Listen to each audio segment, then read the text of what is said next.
राष्ट्रपति द्रौपदी मुर्मू ने नई दिल्ली में संसद के संयुक्त सत्र को संबोधित किया। अपने संबोधन के दौरान राष्ट्रपति ने कहा कि विकसित भारत का लक्ष्य किसी एक सरकार या किसी एक पीढ़ी तक सीमित नहीं है, यह एक निरंतर यात्रा है। इस यात्रा में हम सभी के प्रयास, अनुशासन और निरंतरता अत्यंत महत्वपूर्ण है। भविष्य में देश की प्रगति हमारे सामूहिक संकल्प से निर्देशित होगी। प्रधानमंत्री नरेंद्र मोदी ने केरल के आर्य वैद्यशाला चैरिटेबल अस्पताल के शताब्दी समारोह को वीडियो संदेश के माध्यम से संबोधित किया। इस अवसर पर उन्होंने पारंपरिक स्वास्थ्य सेवाओं को विश्व स्तर पर ले जाने के लिए सरकार ने आयुष निर्यात संवर्धन परिषद की स्थापना की है, जिसका उद्देश्य वैश्विक बाजारों में आयुष उत्पादों और सेवाओं को बढ़ावा देना है।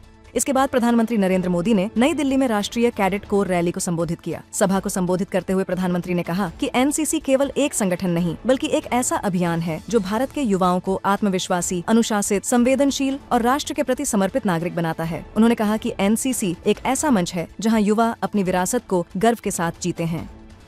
भारतीय विशिष्ट पहचान प्राधिकरण UIDAI ने नई दिल्ली में नए आधार ऐप का शुभारंभ किया। यह आधार ऐप उन्नत सुरक्षा, सरल उपयोग तथा पूर्णतः कागज रहित अनुभव प्रदान करता है, जिसे कहीं भी कभी भी सुगमता से उपयोग किया जा सकता है।